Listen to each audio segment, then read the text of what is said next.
ফালাম্মা জান্না আলাইহিল লাইলু রাআ কাওকাবা, আকাশের নক্ষত্র রাজি দেইকা ইব্রাহিম আলাইহিস সালাম বলেছিলেন তিনি আমার আল্লাহ। আমার ভাইরা, ফালাম্মা আফালা ক্বালা লা উহিব্বুল আফিলিন, নক্ষত্র রাজি যখন চলে গেল, মিটে গেল, তিনি বলতেছেন দুনিয়ার মানুষেরা যেইটা আসার পরে আমার অস্তমিত হয়ে যায় সেইটা আমার আল্লাহ হতে পারে না। ভাইরা আমার, বন্ধুরা আমার, নক্ষত্র রাজি চলে যাওয়ার পরে ফালাম্মা রাআল কমার, আকাশের মধ্যে চন্দ্র আসলো। কি আসছে? চন্দ্র। ও চন্দ্র তো নক্ষত্র রাজির চাইতে আরো বড়। তিনি বলতেছে এইটা তো আগেরটার চাইতে বড়, তো এইটাই আমার আল্লাহ।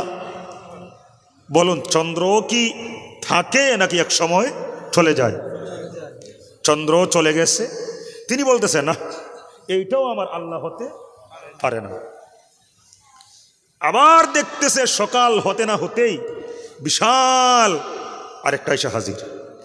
ফালাম্মা রাআ আশ-শামসা বাযিগাতান ক্বালা হাযা রাব্বী হাযা আকবার। সূর্য দেখতে, হাই হাই, এটা তো আরো অনেক বড়, হাযা আকবার, তাহলে এইটাই আমার রব। কারণ আমার রব তো ছোট হওয়ার কথা না, তিনি তো বড় হবেন। তাই নক্ষত্রের চাইতে চন্দ্র বড় ছিল, উনি মনে করেছিলেন যে এইটাই আল্লাহ। এখন যখন দেখতেছে সূর্য আরো বড়, বলতেছে এইটাই মনে হয় আল্লাহ। সূর্যও কি থাকে না চলে যায়? ধরে বলেন, চলে যায়। সূর্যও চলে গেছে। এবার ইব্রাহিম আলাইহিস সালাম বলেন, না না, নক্ষত্র রাজি আমার আল্লাহ হতে পারে না, চন্দ্র আমার আল্লাহ হতে পারে না, সূর্য আমার আল্লাহ হতে পারে না। ইন্নী পড়েন, ওয়াজ্জাহাতু ওয়াজহিয়া লিল্লাযী ফাতারাস সামাওয়াতি ওয়াল আরদা হানিফান ওয়া মা আনা মিনাল মুশরিকিন।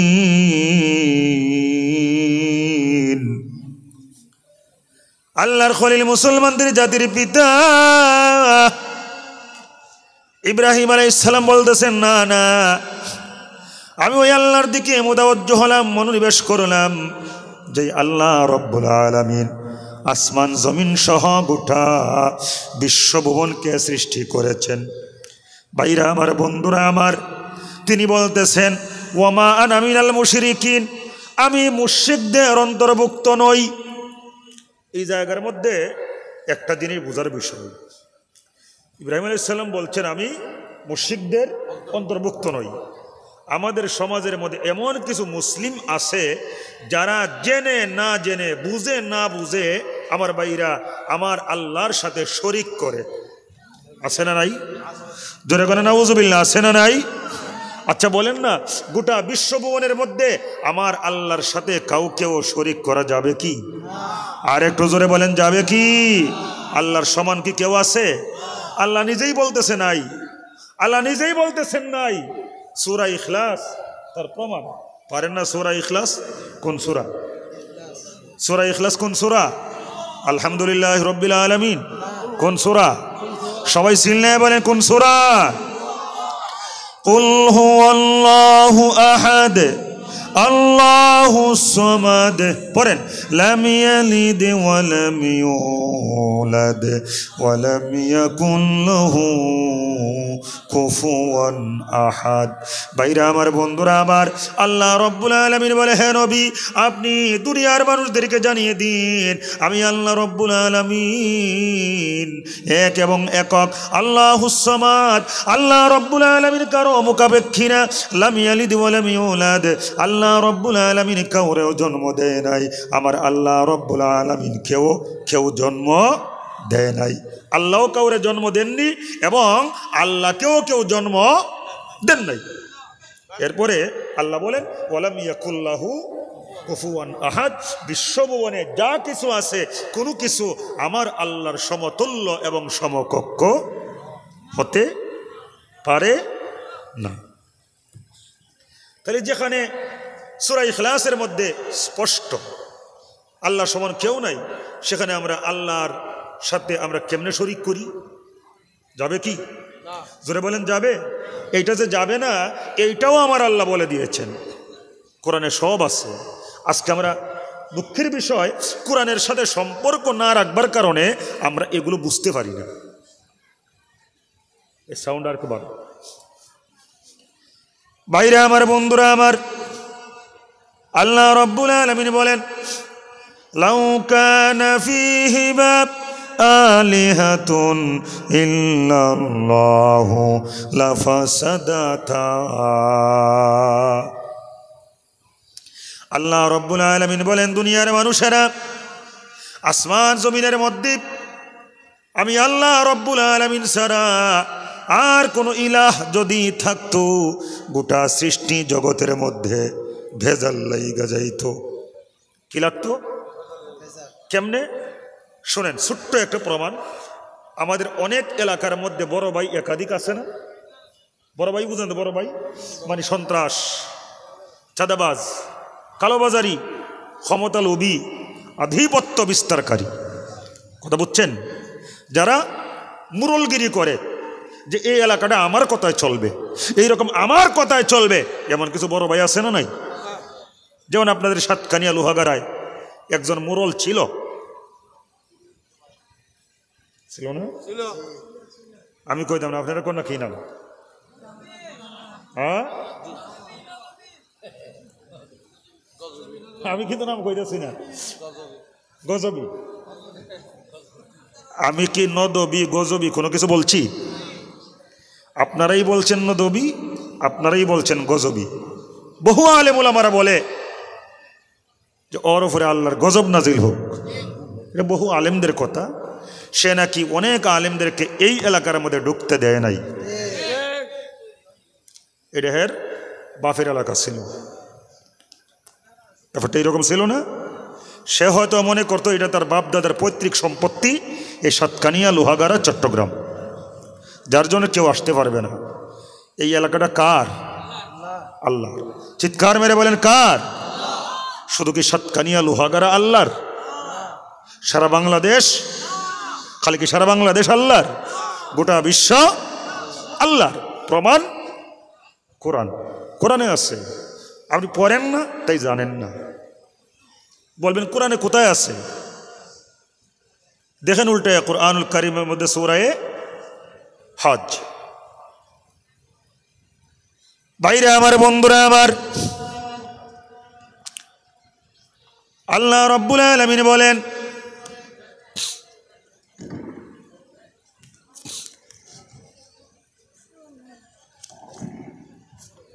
আল্লাহ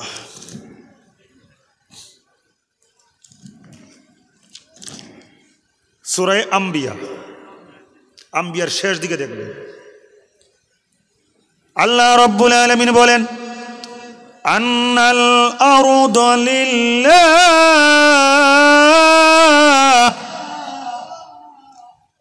জমিনটা আল্লাহর জন্য।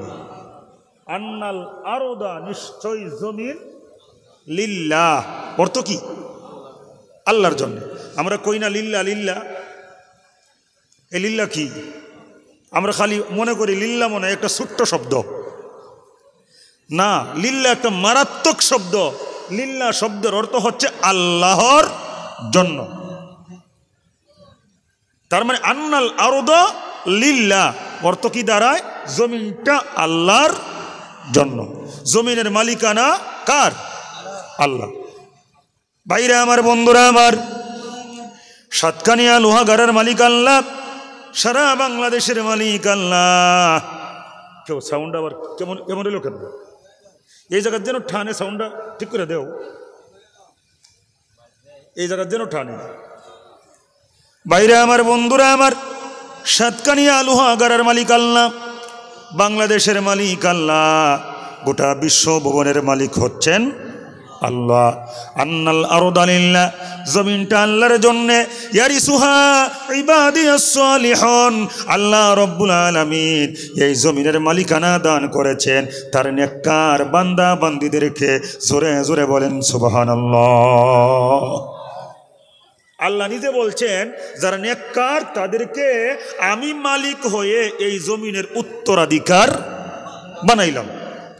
বোঝার চেষ্টা করবেন। আমি একজন পিতা, আপনি একজন পিতা।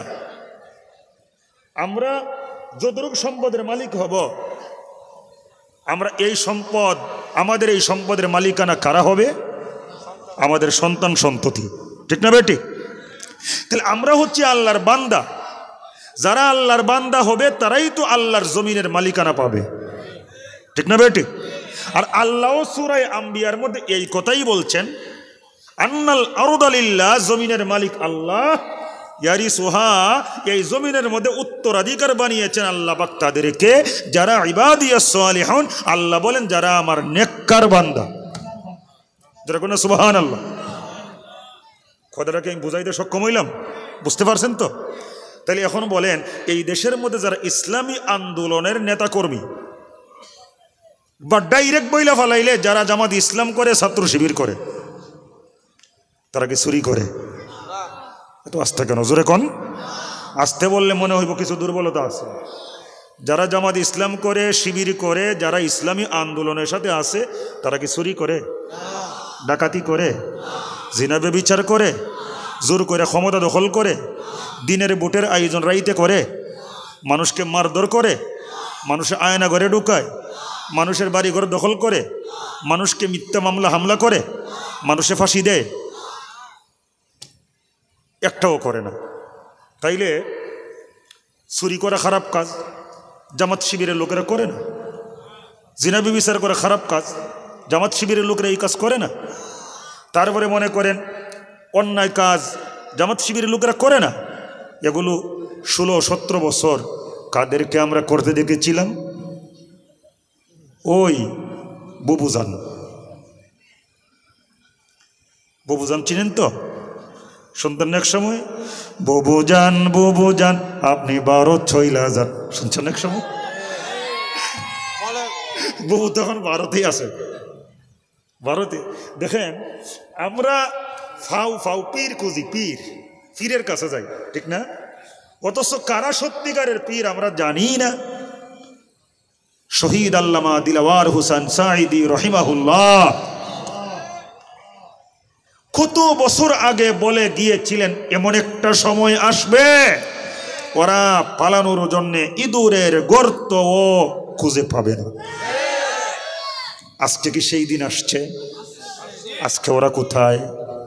আজকে ইঁদুরের গর্ত তাদের ভাগ্যে জুড়তেছেন। সাঈদী সাহেবের কথা সত্য হয়েছে না মিথ্যা হয়েছে? আবার ছিলেন যে দিল্লিতে যায়া পড়বে, বলছিলেন না? তো এখন কি দিল্লিতে আসে না নাই? তাইলে আল্লামা সাঈদী রাহিমাহুল্লাহ দেখেন কত বছর আগে অন্তর চক্ষু দিয়া মানুষের এই 2টা চোখ কিন্তু একমাত্র চক্ষু না, আরো 2টা চক্ষু আছে যেটাকে বলা হয় অন্তর্চক্ষু। অন্তর্চক্ষুওয়ালা মানুষ ছিলেন আল্লামা সাঈদী, যেই অন্তর্চক্ষু দিয়া বহুদিন আগে, বহু বছর আগে উনি এই দৃশ্য দেখেছিলেন, ভবিষ্যৎবাণী করেছিলেন। আজকে আমরা তার সত্যতার প্রমাণ পেয়েছি। আমার ভাইরা, নিঃসন্দেহে প্রমাণিত হয় আল্লামা সাঈদী তো আল্লাহর ওলি ছিলেন। এত আসতে বলেন কেন? সন্দেহ আছে নাকি? কিন্তু আমাদের দেশের ব্যবসায়ী পীর সাহেবদের মতো তিনি পীর মুরিদি করেন নাই এবং পছন্দও করতেন না। এরা দিবালোকের স্পষ্ট।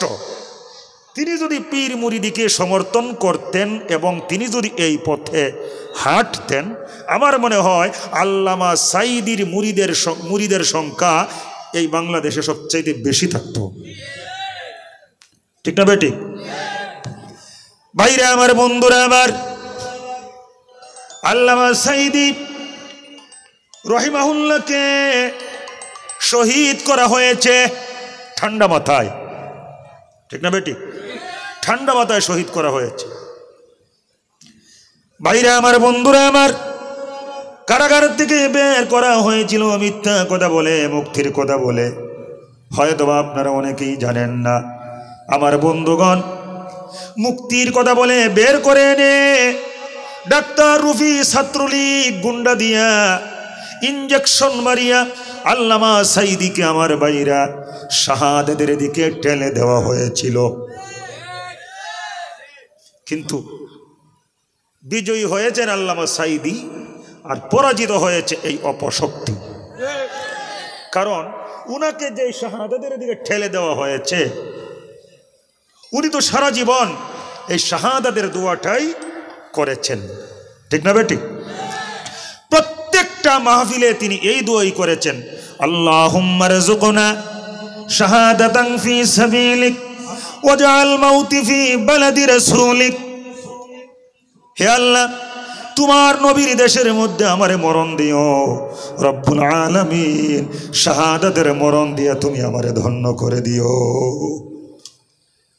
ভাইরা আমার, বন্ধুরা আমার, অবশ্যই আমাদেরকে মরতে হবে, মৃত্যু থেকে কেউ বাঁচতে পারবে না, ঠিক না বেটি? দেখেন কথায় কথা স্বর্ণ হয়ে যায়। এই মৃত্যুর ব্যাপারে আল্লামা সাঈদী প্রায় তাফসির মাহফিলে সুন্দর একটা কবিতা বলতেন, হয়তো আপনারা অবশ্যই জানেন, এই মুহূর্তে মনে পড়তেছে না, আমি যদি বইলা দেই ঠিকই আপনাদের স্মরণ হয়ে যাবে। এটা তো আল্লামা সাঈদী বলতেন, বলবো? তিনি বলতেন, মরণ থেকে যতই পালাও, শুনছেন? শুনছিলেন কি? স্মরণ হইছে এখন? তিনি বলতেন, মরণ থেকে যতই পালাও মরণ তোমায় লইবে গিরি, যদিও সুদূর আকাশ পথে লুকাও সেথায় লাগিয়ে সিঁড়ি। এই মহারোগের চিকিৎসক নাই, নাই হে ঔষধ জগতে, খুঁজিয়া কাতর হইলে কি হবে, পারিবে না তারে ফিরাইতে। ভাইরা আমার, বন্ধুরা আমার, মরণ থেকে কেউ বাঁচতে পারবো না, যেহেতু আমাদেরকে মরতেই হবে। শাহাদাতের মরণ হচ্ছে সব চাইতে ভালো মরণ, ঠিক না বেটি? আপনারা কি মনে করেন আমাদের শহীদ আল্লামা মতিউর রহমান নিজামী রহিমাহুল্লাহ, শহীদ কামারুজ্জামান রহিমাহুল্লাহ, শহীদ আব্দুল কাদের মোল্লা রহিমাহুল্লাহ, শহীদ মুজাহিদ রহিমাহুল্লাহ, শহীদ মীর কাসেম আলী রহিমাহুল্লাহ, আল্লামা সাঈদী রহিমাহুল্লাহ, ভাইরা আমার, বন্ধুরা আমার, আমাদের আরো যত নেতা কর্মীরা শহীদ হয়েছেন আমি শুনেছি। এই গ্রামের মধ্যে আমাদের একটা ছোট্ট ভাই শহীদ হয়েছিলেন, কি নাম? এনামুল হক লালু ভাই। এনামুল হক লালু ভাই সাহসী যুবক। আজ 5ই জানুয়ারি এই তারিখে আপনাদের এই এলাকার লালু ভাই শহীদ হয়েছিলেন আল্লাহর দ্বীনের জন্য। আমার ভাইরা, শাহাদাত এমন একটা মরণ চাইলেই পাওয়া যায় না। এইটা মামুর বাড়ির কলা না ভাইরা আমার, কলা গাছের কলা না, হাত দিয়ে ছিঁড়ে ফেলবেন, আল্লাহর পক্ষ থেকে মঞ্জুর হওয়া লাগবে। আল্লাহ যাকে শাহাদাতের লিস্টে যার নামটা উঠিয়েছেন, শুধুমাত্র কেবলমাত্র তারাই এই শাহাদাতের লিস্টে প্রবেশ করতে পারেন। ভাইরা আমার, বন্ধুরা আমার, যারা শহীদ হয়ে গেছেন, আমি শুধুমাত্র সংক্ষেপে এই কথাই বলতে পারি, তারা শুধুমাত্র ভাগ্যবান নয়, তারা হচ্ছে মহাভাগ্যবান। যালিকা হুয়াল ফাউজুল আযীম। শুধু সফল না, এইটা তাদের মহা সফলতা, যা আল্লাহ তাদেরকে এই সফলতা দান করেছেন, ঠিক না বেটি? ভাইরা আমার, হাসিনা মনে করছে হারে ঢাকা কেন্দ্রীয় কারাগারে বা কাশিমপুর হাই সিকিউরিটিতে তাদেরকে ফাঁসিতে ঝুলাইছি, আমার পথের কাঁটা সরে গেছে, আমার ক্ষমতার থেকে আর সরায় কে? সরাই তো ফেলাইছিল, কিন্তু ও কি ক্ষমতায় থাকতে পারছে? জোরে বলেন, পারছে? সে তাদের গলার মধ্যে ফাঁসির রশি লাগিয়েছিল। হাসিনা মনে করেছিল এইটা ফাঁসির রশি, কিন্তু না না, আমার মনে হয়, আমি তো দেখি নাই, কুরআন সুন্নাহ গবেষণা করে যা দেখেছি, আমার ভাইরা, যাদেরকে ফাঁসি দেওয়া হয়েছে, আমার মনে হয় হাসিনার ফাঁসি রশিটা তার দেখতে পেয়েছিল জান্নাতে প্রবেশের দরওয়াজা। যেরকম আল্লাহু আকবার বলবেন প্রমাণ। এই পৃথিবীর মধ্যে একজন স্বৈরাচার ছিল, তার নাম ছিল নমরুদ। কি নাম? আরেকজন ফেরাউন। আচ্ছা, নমরুদ ছিল ইব্রাহিম আলাইহিস সালামের জামানায়, ফেরাউন ছিল মুসা আলাইহিস সালামের জামানায়। ফেরাউনের ঘরের মধ্যে ফেরাউনের একজন স্ত্রী ছিল, তার নাম হযরতে আসিয়া। কি নাম? ফেরাউন যখন বলে আনা রব্বুকুমুল আলা, আমি তোমাদের মধ্যে সর্বশ্রেষ্ঠ খুদা, সবাইরে বলে আমারে খুদা মানো, হযরত আসিয়া তার স্বামীকে খুদা মানে না। একদিন আসিয়ার একটা আচরণ ফেরাউনের কাছে যখন স্পষ্ট হয়ে গেল, তো সন্দিহান হয়ে পড়লো আসিয়া, মনে হয় আমাকে নয় অন্য কাউকে খুদা হিসাবে মানতেছে। জিজ্ঞেস করতেছে, আসিয়া তুমি কাকে খুদা হিসাবে মানো? তিনি স্পষ্ট বলে দিলেন, আসমান জমিন সহ গোটা বিশ্বভুবনকে যিনি সৃষ্টি করেছেন আমি সেই আল্লাহকে রব হিসাবে মানি। আপনারা কারে মানেন? আল্লাহকে। জোরে বলেন কাকে? আল্লাহ। ভাইরা আমার, বন্ধুরা আমার, নির্যাতন শুরু হয়ে গেল আসিয়ার উপরে। ফেরাউন আসিয়ার হাতের মধ্যে পেরেক মারলো, পায়ের মধ্যে পেরেক মারলো, জ্বলন্ত চুলার মধ্যে কড়াই ছিলেন না, কড়াইয়ের মধ্যে কি করে? তেল গরম করে, মানে বিভিন্ন জিনিস গরম করে বড় কড়াইয়া বানায় এর মধ্যে আসিয়ারে উঠাইছে, আসিয়ারে শেষ করে দিব। পাথর মেরে আসিয়াকে দুনিয়ার থেকে বের করে দিবে, সরাইয়ে দিবে, যে না, যে আমাকে স্বীকার করে না এই ঝামেলা আমার ঘরের মধ্যে রাখা যাবে না। হাসিনাও মনে মনে সিদ্ধান্ত নিয়েছিল, যারা আমার ক্ষমতার জন্য পথের কাঁটা, ওদেরকে সরাইয়া আমার পথকে কাঁটা মুক্ত করতে হবে। যারা কোন নাউজুবিল্লাহ। ভাইরা আমার, বন্ধুরা আমার, হযরত আসিয়াকে নির্যাতন করতেছে। আসিয়া আল্লাহর কাছে দোয়া করে। আল্লাহ রাব্বুল আলামিন বলেন, ওয়াদারাবাল্লাহু মাসালাল লিল্লাযীনা আমানু রাআতা ফিরআউন ইয ক্বালাত রাব্বি ইবনিলি ইনদাকা বাইতান ফিল জান্নাহ ওয়া নাজ্জিনি মিন ফিরআউন ওয়া আমালিহি ওয়া নাজ্জিনি মিনাল কওমিজ জালিমিন।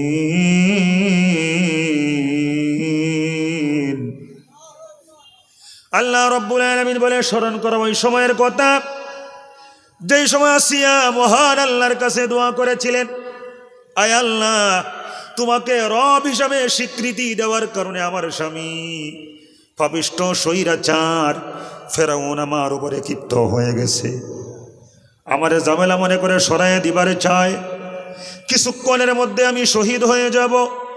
আয় আল্লাহ, তোমার কাছে ফরিয়াদ জানাই, ইনদাকা বাইতান ফিল জান্নাহ, তোমার কাছে আমার জন্য একটা জান্নাতে ঘর বানায়া দিও। ওয়ানাজ্জিনি মিন ফিরআউনা ওয়া আমালিহি, ফেরাউনের জালেম ফেরাউনের কবল থেকে তুমি আমারে মুক্তি দাও। ওয়ানাজ্জিনি মিন ফিরআউনা ওয়া আমালি, ফেরাউনের কর্মকাণ্ড থেকে তুমি আমারে মুক্তি দাও। ওয়ানাজ্জিনি মিনাল কওমিজ জালিমিন, এই জালেম জনগোষ্ঠীর কবল থেকে তুমি আমারে মুক্তি দাও।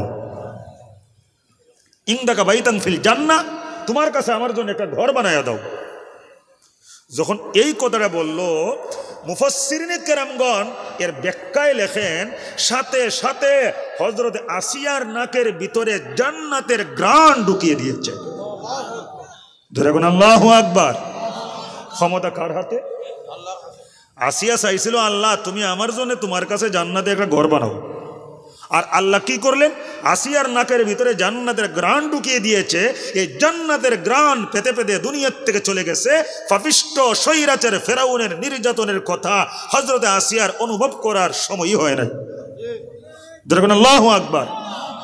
কি বুঝলেন? এই নিয়ামত কি শুধু আসিয়ার জন্যই বরাদ্দ ছিল, নাকি আসিয়া যেই আল্লাহর জন্য শাহাদাতকে বরণ করে নিয়েছিল, সেই আল্লাহর জন্য কিয়ামত পর্যন্ত যারা শাহাদাতের পথকে বেছে নিবে, আসিয়ার মতো এই পুরস্কার আল্লাহ সবাইকেই দিবেন। ঠিক না বেটি? তাই হাসিনার এই যে ফাঁসির রশি, গলার মধ্যে রশি লাগাইছে, এটা হাসিনার কাছে ফাঁসির রশি, কিন্তু মুজাহিদদের কাছে এটা ছিল জান্নাতে প্রবেশের একটা দরজা। তারা দেখছে এটা রশি না, তারা দেখছে বিশাল জান্নাতের দরজা। এই দরজা দিয়া তারা ফাঁসি নামক হাসিনার নির্যাতনের মাধ্যমে এই দরজা দিয়ে তারা আল্লাহর জান্নাতে প্রবেশ করেছে। আল্লাহু আকবার। ভাইরা আমার, বন্ধুরা আমার, আমি আলোচনা শেষ করে দিতেছি। আপনাদের মনে অনেক কষ্ট হইতেছে। কষ্ট হইলেও তো কইবেন না, কারণ শীতের রাত, কষ্ট হওয়াটাই স্বাভাবিক। আমি আর কয়েক মিনিট আছেন তো আমার সাথে। ভাইরা আমার, বন্ধুরা আমার, তারা তো শহীদ হয়ে গেছেন, তারা ভাগ্যবান। ভাগ্যবান না? আল্লাহ রাব্বুল আলামিন কুরআনুল কারীমের মধ্যে বলেছেন, ওয়ালা তাহসাবান্নাল্লাযীনা কুতিলু ফী সাবিলিল্লাহি আমওয়াতা বাল আহইয়াউন ইনদা রাব্বিহিম ইউরযাকুন।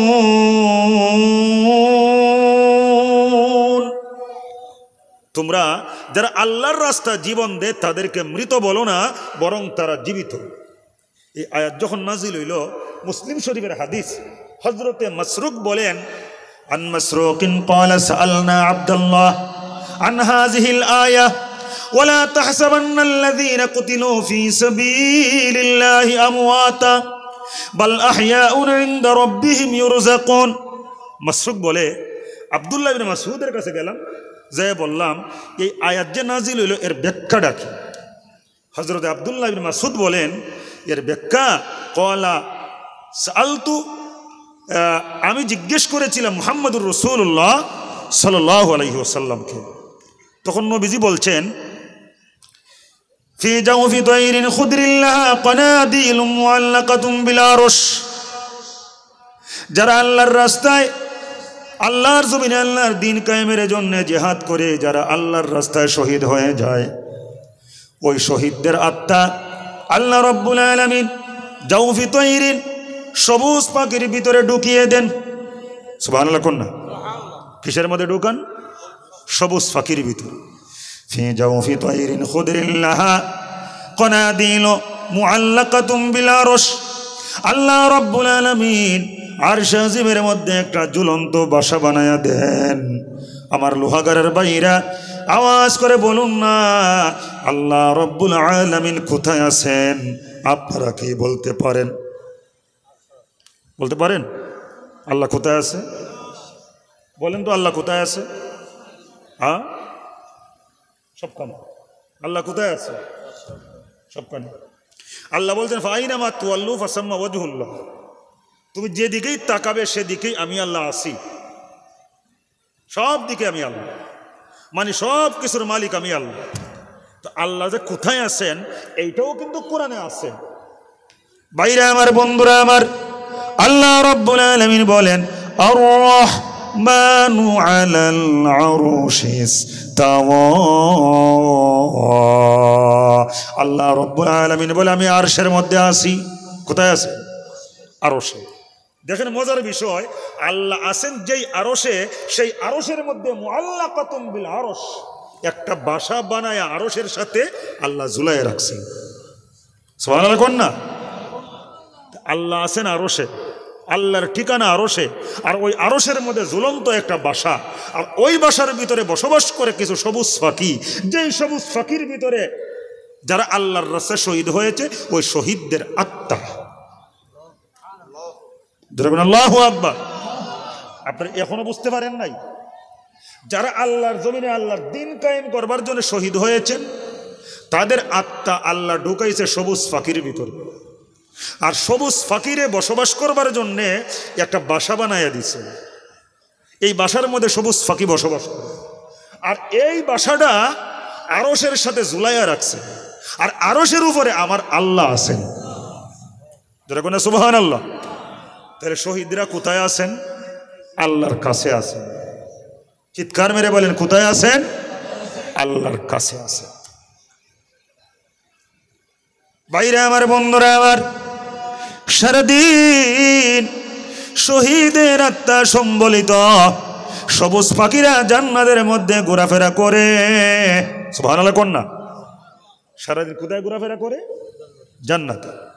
বিকালবেলা যখন বাসার মধ্যে আসে, ফাত্তালা ইলাইহিম রাব্বুহুম ইত্তলাআতান ফাকালা হাল তাশতাহুনা শাইআ। বিকালবেলা বাসার মধ্যে যখন শহীদের আত্মা সম্বলিত সবুজ পাখিরা আসে, আল্লাহ রাব্বুল আলামিন তখন তাদের কাছে আসেন, আয়েশা বলেন হাল তাশতাহুনা শাইআ, তোমরা আমার কাছে কি চাও? চিন্তা করছেন, বিকালে আল্লাহর কাছে রাখছে, আবার আল্লাহ তাদের বাসায় আসে বিকালবেলা। আয়েশা কো তোমরা আমার কাছে কি চাও? তারা কোনা কিছুই চাই না। কোনা বলো কি চাও, আমি তোমাদেরকে দিতে চাই। তারা বলে ক্বালু আইয়া শাইইন নাশতাহি ওয়া নাহনু নাসরাহু মিনাল জান্নাতি হাইসু শিনা ফাফআলা যালিকা বিহিম সালাসা মাররাত। বাইরা আমার, বন্ধুরা আমার, শহীদের আত্মা সম্বলিত সবুজ পাখিরা আল্লাহকে বলবে রব্বুল আলামিন তুমি আবার কি দিবে? তোমার কাছেই তো থাকি, সারাদিন জান্নাতের মধ্যে ঘোরাফেরা করি, এই সুযোগ তো আর কাউরে তুমি দেও নাই, আমাদেরকে দিয়েছ রব্বুল আলামিন। এরপরে আবার কি চাইব? আল্লাহ বলেন না, তারপরও তোমরা বলো কি চাও, তারপরও বলো কি চাও। কেমনে চাইব? লজ্জা লাগতেছে। আল্লাহ ফাফআলা যালিকা বিহিম সালাসা মাররাত, সালাসা মাররাত, একবার দুইবার, সালাসা তিনবার বলবেন বলো কি চাও, চাই না, বলো কি চাও, চাই না, বলো কি চাও। এবার শহীদরা বলবে ক্বালু ইয়া রাব্বি নুরিদু আন তারুদ্দা আরওয়াহানা ফি আজসাদিনা হাত্তা নুকতালা ফি সাবিলিকা মাররাতান উখরা। আল্লাহ আসলে দিবার চাও? বলে হ্যাঁ, এই জন্যই তো বারবার জিগাইতেছি। আয় আল্লাহ, তোমার জমিনে মানে বাংলাদেশে তোমার দিনকে মুসাফির বানায় রাখছিল হাসিনা এবং গং, ঠিক না? ইসলাম ডারে, এটা মুসলিম দেশ, এই দেশের মধ্যে কি ইসলামী আইন চলবে না চলবে না? চলবে। এই দেশের মধ্যে সব চলে, ইসলামী আইন চলে না। হিন্দুরা তাদের পূজা করতে পারে, খ্রিস্টানরা তাদের বড়দিন পালন করতে পারে, অন্যান্য ধর্মাবলম্বীরা তাদের সব সুযোগ সুবিধা যথাযথভাবে তারা পালন করতে পারে, কোনো অনুমতি লাগে না, কোনো সিস্টেম নাই, কোনো বাধাবিঘ্ন নাই, কোনো সমস্যা নাই, জামাই আদরে আছে। কিন্তু দেশটা মুসলিম দেশ, যেই দেশের মধ্যে 90%-এরও বেশি মুসলিমরা বসবাস করে, এই মুসলিমরা একটা ধর্মীয় পরিবেশের আয়োজন করবে, কোরআন সুন্নাহর মিলন মেলার আয়োজন করবে, থানার থেকে নাকি ওই হাসিনার গুন্ডা বাহিনীর কাছ থেকে অনুমতি নেওয়া লাগবে, ঠিক না বেটি? ভাইরা আমার, বন্ধুরা আমার, শহীদরা বলবে আল্লাহ বাংলাদেশে তোমার জমিনে তোমার দিন কায়েমের জন্য চেষ্টা করেছিলাম, চেষ্টা করতে করতে হাসিনা রোশান হলে পড়ে গিয়েছিলাম, স্বৈরাচারের রোশান হয়ে পড়ে গিয়েছিলাম। যারা মানুষকে হত্যা করত, নিরপরাধ মানুষকে তাদের ইচ্ছা মতো অপরাধী বানায় আয়নাঘরের মধ্যে ঢুকায় রাখত, মামলা দিত, হামলা করত, বাড়িঘর দখল করত, বাড়ির মধ্যে আসতেও দিত না, আবার অনেকরে ফাঁসির মধ্যে ঝুলাইছে। আল্লাহ আমিও একজন শহীদ বলবে। আপনি আমার বলতে পারেন যে আপনি কেমনে জানেন, তাই না? এটা আমার জানার কথা না, আল্লাহর সাথে তারা আর কি আলাপটা করবে, মানে পরের অংশটা শোনেন। রব্বুল আলামিন, আমরা তোমার বিধানকে ফলো করেছি। কি বিধান? আল্লাহ বলছেন লাম ইয়াখশা ইল্লাল্লাহ, বলেন লাম ইয়াখশা ইল্লাল্লাহ। এটা হচ্ছে মুমিনদের অন্যতম একটা গুণ। মানে কি? মুমিনরা আল্লাহ ছাড়া কাউরে ভয় করে না। আপনারা কি আল্লাহ ছাড়া কাউরে ভয় করেন? আজকে আলহামদুলিল্লাহ আমাদের অনেক দিনই ভাই আছে, বিগত 16-17 বছর হাসিনারে তোয়াজ করতে কম করে নাই। এখন জান বাঁচাইবার জন্য ওনারাও এখন বড় মুজাহিদ। যাই হোক, তারপরও তাদেরকে আমরা ঠেলে দিব না। আমরা চাই যারা এখন বড় জামাত এবং শিবিরের নেতাকর্মী সাজবার চেষ্টা করতেছেন, পিছনে যে ভুল করছেন, এই ভুলের জন্যে বিশেষভাবে আল্লাহর কাছে তওবা করে আর যেন কোনো স্বৈর শাসক বা জালেমের সম্মুখীন হলে আবার যেন পুনরায় ওই ভুলের দিকে দাবিত না হন, শাহাদাতের নিয়ত কইরা একবারে কাজা কাফারা ভালো মতো আদায় কইরা এবারে ইকামতে দ্বীনের জন্য কাজ করেন। কারণ অতীতে কার সাথে ঘুরছেন, কাদেরকে তোয়াজ করছেন, কাদেরকে বৈধতা দিচ্ছেন আপনাদের আশেপাশের লোকেরা জানে। তাই এবার বুঝাইয়া দেন, অতীতে ভুল করলেও এখন আর ভুল করতাম না। রাগ করতেছেন মনে হয়? একটু লম্বা আলোচনা করতেছে কেন? ওই যে আমার নাজিম ভাইয়ের মহব্বতে, আর নয় না আলোচনার পরিবেশ নাই।